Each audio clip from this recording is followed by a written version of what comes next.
தாவேகா தலைவர் விஜய் இன்னைக்கு மகளிர் தின விழா கொண்டாட போகிறதா அறிவிச்சிருக்காரு. விஜய் குறித்தான சமீபத்திய செய்திகள் பற்றி கடுமையான விவாதங்கள் சமூக வலைதளங்கள் நடக்குது. இப்போ நம்ம இந்த வீடியோ பண்ணிட்டு இருக்க இந்த நேரத்தில் கூட அவருடைய மனைவி சங்கீதா இன்னொரு மனுவை நீதிமன்றத்தில் சமர்ப்பிச்சிருக்காங்க. இப்படிப்பட்ட ஒரு சூழலில் மகளிர் சார்ந்த அறிவிப்புகளை விஜய் வெளியிட போகிறதா தகவல் வெளியாகிருக்கு. அது உண்மையிலேயே தேர்தல் சார்ந்து பெரிய இம்பாக்டை கிரியேட் பண்ணணும்னு பார்க்குறீங்களா? இப்போ கடந்த ஒரு வாரத்திற்கு மேலாக விஜய் தொடர்பான செய்திகள் அப்படின்றது ரொம்ப சோஷியல் மீடியாவை ஆக்கிரமிச்சிருக்கு. குறிப்பாக சொல்லணும் அப்படின்னா அவருக்கு எதிரான செய்திகள் அப்படின்றது தான் சோஷியல் மீடியாவில் அதிகமாக இருக்குது. அதுக்கு முக்கியமான காரணம் அவருடைய மனைவி சங்கீதா ஒரு டிவோர்ஸ் பெட்டிஷன் ஃபைல் பண்ணியிருந்தாங்க. அதில் டொமஸ்டிக் வயலன்ஸ் எனக்கு நடந்ததாகவும் அதனால் நான் டிவோர்ஸ் பண்ண விரும்புகிறேன் அப்படின்னு சொல்லியும் அவங்க கேட்டிருந்தாங்க. அந்த பெட்டிஷனை பற்றியெல்லாம் எல்லாருமே பேசிட்டாங்க. ஸோ அதற்கு பிறகு அவங்க த்ரிஷாவோட ஒரு தொடர்பு படுத்தி அவங்க சொன்ன விஷயம், அதாவது ஒரு குறிப்பிட்ட நடிகையோட அவருக்கு திருமணத்தை தாண்டிய உறவு அப்படின்றது இருக்குது அப்படின்றது ஒரு பெரிய ஹைலைட் ஆயிடுச்சு. ஏன்னா கடந்த ஒரு 4 வருடங்களாகவே இது தொடர்பான செய்திகள் அரசல் புரசலாக நம்ம சினிமா ஜேர்னலிஸ்ட்டை பேசும்போது கேள்விப்பட முடியுது. இப்போ பார்த்தீங்க அப்படின்னா இப்போ அதுக்கு பதிலடி கொடுக்கக்கூடிய வகையில் த்ரிஷாவோட ஏஜிஎஸ் குழும திருமண விழாவில் விஜய் கலந்து கொண்டது அப்படின்றது ஒரு பெரிய ஒரு நெகட்டிவ் இமேஜை விஜய்க்கு ஏற்படுத்தியிருக்கு அப்படின்னு தான் சொல்கிறாங்க. இப்போ நம்ம இதை பற்றி ஒரு சிலர்கிட்ட விசாரிக்கும் போது கூட நேற்று மட்டும் பயங்கரமான ஒரு டேமேஜ் அப்படின்றது நடந்திருக்கு. நிறைய அவருடைய ஆதரவாளர்களே கூட அதை விரும்பலை அப்படின்ற மாதிரியான செய்திகள் சொன்னாங்க. நம்ம சோஷியல் மீடியாலையும் அந்த ரிஃப்ளெக்ஷனை பார்க்க முடிஞ்சது. நிறைய பேர் நாங்கள் நீங்கள் என்ன பண்ணாலும் சப்போர்ட் பண்ணிகிட்டு இருக்கோம் பிளைண்டாக, நீங்கள் இதை பண்ணலாமா அப்படின்றதெல்லாம் நிறைய பேர் சொல்லிட்டு இருந்தாங்க. ஸோ இன்றைக்கி விஜய் அந்த டேமேஜ் கண்ட்ரோல் பண்ணுற வகையில் அவருடைய அறிவிப்புகள் இருக்கும், அதுதான் அடுத்த ஒரு சில தினங்களுக்கு பேசு பொருளாக இருக்கும் அப்படின்ற ஒரு தகவலை சொன்னாங்க. என்னென்ன அறிவிப்புகள் இருக்கும் அப்படின்ட்டு நேற்றே நான் ஒரு வீடியோ பண்ணியிருக்கேன். அதில் நிறைய பேர் கமெண்ட் போட்டவங்க கூட இதெல்லாம் ஃபேக் நியூஸு, இப்படிலாம் நடக்காது, விஜய் சொல்கிறதுக்கு முன்னாடி உனக்கு எப்படி தெரியும் அப்படின்னு நிறைய நெகட்டிவ் கமெண்ட்ஸை நம்ம பார்க்க முடிஞ்சுது. விஜயினுடைய இன்றைய அந்த 10 அறிவிப்புகளில் முக்கியமான அறிவிப்பு என்ன அப்படின்னு கேட்டிங்கன்னா, குடும்ப தலைவிகளுக்கு மாதம் 3000 ரூபாய் வழங்கப்படும் அப்படின்றது இருக்கும் அப்படின்னு சொல்கிறாங்க. ரெண்டாவது முக்கியமாக பார்த்தீங்கன்னா, இப்போ சென்னையில் நிறைய பேர் இந்த பேருந்துகளில் பயணிக்கக்கூடியவர்கள் அவங்களுடைய டிஸ்கம்ஃபர்ட்டை வெளிப்படுத்தியிருக்கிறாங்க. நிறைய நேரங்களில் பேருந்துகள் கிடைப்பதில்லை அப்படின்னு சொல்கிறாங்க. இந்த மகளிர் விடியல் பயணம் அப்படின்றது எல்லாருக்குமானதாக இல்லை, ஒரு சில குறிப்பிட்ட பேருந்துகளில் மட்டும்தான் இது நம்ம கட்டணம் இல்லாமல் பயணிக்க முடியுது அப்படின்ற ஒரு விஷயத்த நிறைய பேர் தொடர்ச்சியாக சொல்லிட்டு இருக்காங்க. ஸோ இதில் ஒரு நெகட்டிவிட்டி இருக்குன்றத டிவிக்கே பல்ஸ் பண்ணி அவங்க என்ன பண்ணுறாங்கன்னா, உங்களுக்கு இப்போ சென்னையில் எல்லா பேருந்துகள்லையும் மகளிர் இலவசமாக பயணிக்கலாம், எந்த ஒரு கண்டிஷன்ஸும் ரெஸ்ட்ரிக்ஷன்ஸும் கிடையாது அப்படின்றது சொன்னாங்க. சென்னை மட்டும் இல்லை, அக்ராஸ் தமிழ்நாடு உங்களுக்கு எல்லா பேருந்துகள்லையும் மகளிர் பயணிக்கலாம் அப்படின்றது ஒரு அறிவிப்பாக வெளியிட போகிறாங்க அப்படின்னு சொல்கிறாங்க. இன்னொன்று பார்த்தீங்கன்னா, இப்போ சென்னை மாதிரியான பெருநகரங்கள் அப்படின்னு பார்க்கும்போது கோயம்புத்தூர், அப்புறம் மதுரை, திருச்சி, இந்த மாதிரியான பெருநகரங்களில் போக்குவரத்தினுடைய பயன்பாட்டை அதிகரிக்கக்கூடிய நோக்கில் என்ன செய்கிறாங்கன்னா, ஆண் பெண் 2 பாலாருமே பேருந்துகளில் பயணிக்கலாம், குறிப்பாக மாநகராட்சி பேருந்துகளில் மட்டும் பயணிக்கலாம் அப்படின்ற ஒரு அறிவிப்பும் வெளியிட போகிறா சொல்கிறாங்க. அப்புறம் நீட் கோச்சிங் சென்டர்ஸ் மாவட்டந்தோறும் மாணவிகள் பயன்பெறும் வகையில் நீட் கோச்சிங் சென்டர்ஸ் பண்ண போகிறதா சொல்கிறாங்க. அப்போ தமிழ்நாடு கவர்மெண்ட்டுடைய பிரசன்ட் அந்த புதுமை பெண் திட்டம் அப்படின்றது ஒரு ஃப்ளாக்ஷிப்பான ஒரு ப்ரோக்ராமு. அதில் பார்த்திங்கன்னா உயர்கல்வி படிப்பவர்களுக்கு மாதம் ரூபாய் 1000 அப்படின்றது உதவித்தொகையாக தமிழக அரசு கொடுத்துட்ருக்காங்க. விஜய் அங்கேயுமே ஒரு கவுண்டர் அட்டாக் பண்ணுற மாதிரி அவர் ஆட்சிக்கு 1500 ரூபாய் நாங்கள் கொடுப்போம் அப்படின்னு சொல்கிறாங்க. இன்னொரு இன்ட்ரெஸ்டிங்கான விஷயம் என்னென்னா, 6ஆம் வகுப்பிலிருந்து 12ஆம் வகுப்பு வரை படிக்கக்கூடிய மாணவிகளுக்கு வருடந்தோறும் 15000 ரூபாய் வழங்கப்படும் அப்படின்ற ஒரு அறிவிப்பு இருக்கும். இது சிங்கிள் பேமெண்ட்டில் நாங்கள் பண்ணுவோம் அப்படின்னு சொல்ல போகிறாங்க போல். ஸோ இதெல்லாம் முக்கியமான அறிவிப்புகளாக இருக்கும் அப்படின்னு சொல்கிறாங்க. ஸோ இந்த அறிவிப்புக்கு பிறகு இதுதான் டிஸ்கஷனாக இருக்கும் ஊடகங்களில், பொதுமக்கள் இதை பற்றியெல்லாம் விவாதிப்பாங்க அப்படின்ற ஒரு எதிர்பார்ப்பு தாவேகாவை பொறுத்தவரையில் இருந்தது. இப்போ நீங்கள் சொன்ன மாதிரி இப்போ நம்ம பேசிகிட்டு இருக்கக்கூடிய இந்த நேரத்தில் விஜயினுடைய மனைவி சங்கீதா தரப்பில் ஒரு புதிய ஒரு பெட்டிஷன் ஒன்று ஃபைல் பண்ணியிருக்காங்க. அதில் என்னை நீலாங்கரை வீட்டுக்கே அலோவ் பண்ண மாட்டாங்க, என்னால் போயிட்டு வர முடியல அப்படின்ற ஒரு குற்றச்சாட்டுக்கெல்லாம் சொல்லியிருப்பதா இப்போ தான் நமக்கு தகவல் கிடச்சிருக்கு. விஜய் தரப்புலேருந்து இப்படியான ஒரு பிரச்சாரத்தை வைக்கிறதுக்கு தான் அவங்க தயாராகிறாங்கன்னு நினைக்கிறேன். அதாவது பெண்களுக்கு ஏற்கனவே இங்கே விடியல் பேருந்து பயணம் இருந்தாலும் அது பொன்முடி ஓசி பஸ்ஸுன்னு சொன்னார்.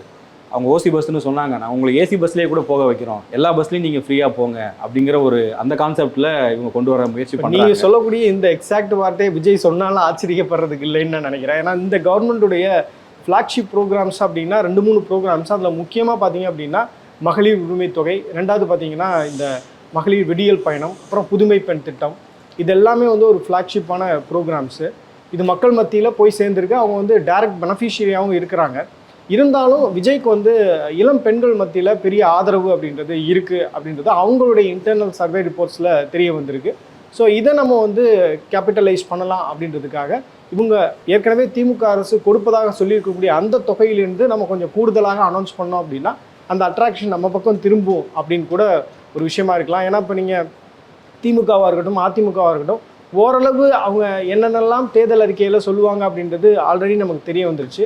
திமுகவுடைய தலைவர் தமிழ்நாட்டுடைய முதலமைச்சர் மு.க.ஸ்டாலின் அவர்கள் வந்து நாங்கள் ஆட்சிக்கு வந்தால் இந்த மகளிர் உரிமை தொகையை 2000 தருவோம் அப்படின்னு சொல்லியிருந்தாங்க. அதுக்கு முன்னாடி எடப்பாடி பழனிசாமியும் சொல்லியிருந்தாங்க. ஸோ இப்போ அந்த தொகையிலேருந்து நம்ம ஒரு 1000 ரூபாய் அதிகப்படுத்தி தரும் பொழுது அது வந்து ஒரு பெரிய கவனத்தை ஏற்படுத்தும் அப்படின்றது தவைக்காவுடைய ஸ்ட்ராட்டஜியாக இருக்குன்னு நான் நினைக்கிறேன். ஏன்னா விஜயினுடைய அந்த முதல் விக்ரவாண்டி மாநாட்டிலே பார்த்தீங்கன்னா மீன் பிடிக்க தெரியாதவர்களுக்கு நாங்கள் மீன் பிடிக்க கற்றுத்தருவோம் அப்படின்றதெல்லாம் வந்து சொல்லியிருந்தாரப்ப இலவசங்களுக்கு நாங்கள் எதிரானவர்கள் இல்லை அப்படின்ற ஒரு விஷயத்த வந்து சொல்லியிருந்தாங்க.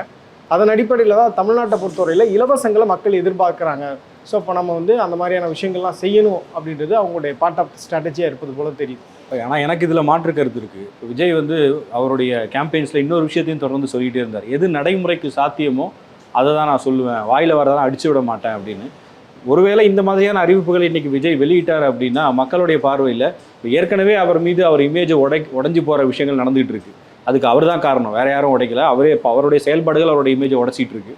அந்த நேரத்தில் இப்போ ஏற்கனவே திமுக அதிமுக சொன்னதை விட நான் மேலே இன்னொரு 500 ரூபா 1000 ரூபா சேர்த்து அறிவிக்க போகிறேன்றது எந்த வகையில் அது வந்து மக்கள் இவர் வந்து ஒரு மாற்று சக்தியாக வராரு, இவர் புதுசாக சொல்கிறாருன்னு யோசிப்பாங்களான்னு தெரியல. இப்போ பேருந்து கட்டணம் இந்த விஷயத்தில் கூட பார்த்தீங்கன்னா இப்போ இங்கே மாநகர பேருந்துகளில் ஒரு 10-15 கிலோமீட்டருக்குள்ளே பயணிக்கிறதுக்கு குறைந்த கட்டணம் இருக்கும். அது இலவசமாக கொடுத்துட்டு இப்போ பண்டிகை காலங்களில் சென்னை போன்ற பெருநகரங்கள்லேருந்து சொந்த ஊர்களுக்கு போகிறவங்க அதிகமாக இருப்பாங்க. அது வந்து ஒரு மிகப்பெரிய சுமையாக இன்றைக்கி எல்லாருக்கும் மாறி இருக்குது. ஒரு ஃபேமிலி போயிட்டு வரணும் அப்படின்னா 10,000-15,000 ரூபா செலவு பண்ணுற அளவுக்கான ஒரு மோசமான நிலைமை இருக்குது. அது வந்து கடந்த ஆட்சியிலும் இருந்துச்சு, இந்த ஆட்சியிலும் இருக்குது. அதுக்கு ஒரு சொல்யூஷன் கொடுக்குறாரு அப்படின்னா உண்மையிலேயே அது வந்து நிறைய பேரோட பரவாயில்லப்பா நம்மளுடைய பிரச்சனையை யோசிச்சு இதுக்கு ஒரு சொல்யூஷன் கொடுக்குறாரு அப்படின்னு யோசிப்பாங்க. அதெல்லாம் விட்டுட்டு அது மாற போகிறதில்ல. விஜய் ஆட்சி வந்தாலும் ஒருவேளை அது மாற போகிறதில்ல. தீபாவளிக்கோ பொங்கலுக்கோ நான் அதிகமான டிக்கெட் கொடுத்து தான் ஊருக்கு போய் ஆகணும். பட் ஆனால் இவங்க பண்ணுறதையே நானும் பண்ணுறேன் அப்படின்னா அதுக்கு அவங்களே இருந்துட்டு போட்டோமே. அவங்க ஏற்கனவே வந்து ப்ரூவன் ரெக்கார்டு இருக்குது. திமுகவால் அதை செய்ய முடியும், செஞ்சுருக்காங்க. அதிமுகவுக்கும் அந்த கெப்பாசிட்டி இருக்குது. பட் விஜய் அதை செய்வாரா, எப்படி செய்ய போகிறாரு, சமீபத்தில் அவருடைய நடவடிக்கைகள் இதெல்லாம் பார்க்கும்போது இதை விஜயை வந்து அவரே தன்னை வந்து நானும் 10ஓட 1 11 தான் அப்படின்னு கொண்டு போய் நிறுத்துற மாதிரியான ஒரு அறிவிப்பாக கூட இது மாறும் நான் நினைக்கிறேன். இப்போ விஜய் சுற்றி நடக்கக்கூடிய விஷயங்கள் எல்லாமே வந்து விஜய்க்கு ஆல்ரெடி தெரியும். விஜய் கணித்த ஒரு விஷயங்கள் தான். நீங்கள் அடுத்த 45 நாட்களுக்கு பாருங்கள் எப்படி இருக்க போகுது களம், நிறைய ஆச்சரியங்களை பார்ப்பீங்க அப்படின்னு அவங்க தரப்பில் விசாரிக்கும் போது சொல்கிறாங்க. இன்னொன்று கூட மிஸ் பண்ணிட்டேன் நான். அதாவது இந்த காப்பீட்டு திட்டம் இருக்கு இல்லையா, இப்போ ஆல்ரெடி 5 லட்சம் கவர் பண்ணுறாங்க. இவர் ஆட்சிக்கு வந்தால் 10 லட்சம் நாங்கள் வந்து கவர் பண்ணுவோம் அப்படின்னு சொல்ல போகிறாரு போல். அதுக்கு வந்து அண்ணா காப்பீட்டு திட்டம்னு வைக்கிறாங்க அப்படின்ற மாதிரி சொன்னாங்க. இப்போ ஆல்ரெடி வந்து மத்திய அரசு வந்து உங்களுக்கு ஆயுஷ்மான் பாரத் அப்படின்ற ஒரு காப்பீட்டு திட்டம் வச்சுருக்காங்க. அதன் அடிப்படையில் 5 லட்சம் வரையும் கவர் இருக்குது. தமிழக அரசு வந்து அதை கலைஞர் காப்பீட்டு திட்டம் அப்படின்னு சொல்கிறாங்க. இப்போ இவர் வந்து அண்ணா காப்பீட்டு திட்டம்னு வைப்பார் போல். இப்போ நான் ஏற்கனவே சொன்ன மாதிரி விஜயை பொறுத்தவரையில் அடுத்த 45 இடங்களுக்கு வந்து ரொம்ப அக்ரெசிவாக இருப்பார். அவர் வந்து நிறைய இடங்களுக்கு சுற்றுப்பயணம் மேற்கொள்ள போகிறாரு அப்படின்லாம் சொல்கிறாங்க. அடுத்தடுத்து இப்போ அடுத்து வந்து பார்த்திங்கன்னா பொள்ளாச்சியில் நிர்வாகிகள் சந்திப்பு கூட்டம் இருப்பதாக சொல்கிறாங்க. அப்புறம் திருநெல்வேலி, அப்புறம் தூத்துக்குடி, இந்த மாதிரி தென் மாவட்டங்களையும் அவர் கவர் பண்ண போகிறாரு. ஒரு ஸ்ட்ரெச்சில் வந்து கவர் பண்ண போகிறாரு சொல்கிறாங்க. ஸோ ஒவ்வொரு நிர்வாகிகள் சந்திப்புலையும் இனி வரக்கூடிய நாட்களில் உங்களுக்கு வந்து தேர்தல் வாக்குறுதிகள் விஜயின் சார்பாக வெளியிடப்படும். இன்னையிலேருந்து அது ஸ்டார்டிங். அதாவது இன்றைக்கி சர்வதேச மகளிர் தினத்தை முன்னிட்டு தவேகா சார்பில் 10 பெண்களுக்கான தேர்தல் வாக்குறுதிகள் இன்றைக்கி ரிலீஸ் பண்ணுறாங்க. இதற்கு பிறகு நடக்கக்கூடிய ஒவ்வொரு நிர்வாகிகள் சந்திப்பு கூட்டத்திலையும் அவர் வந்து அந்த 10 தேர்தல் அறிக்கைகளை அவர் வந்து வெளியிடுவார் அப்படின்ற ஒரு தகவலும் நமக்கு. இது திமுக எப்படி கவுண்டர் பண்ணுவாங்கன்னு பார்க்குறீங்க? இப்போ திமுக தரப்புல இருந்தும் அவங்களும் ஸ்ட்ராட்டஜிக்கலாக ஒவ்வொன்றா அறிவிச்சிட்டே இருக்காங்க. நேற்று கூட கனவுகள் மெய்ப்படட்டும்னு சொல்லி ஸ்டாலின் ஸ்டேட்மெண்ட்னு சொல்லி ஒரு விஷன் டாக்குமெண்ட் மாதிரி ப்ரெசென்ட் பண்ணியிருந்தாங்க. 2030க்குள்ளே நாங்கள் வீடுகள் கட்டித்தரதாக இருக்கட்டும், அடிப்படை கட்டமைப்பை மேம்படுத்துவதாக இருக்கட்டும், இல்லை பொருளாதார ரீதியாக பார்க்கும்போதும் தமிழ்நாட்டினுடைய பொருளாதாரத்தை முன்னேற்றுவதுன்னு ஒரு பக்கம் திமுகவும் பண்ணுறாங்க.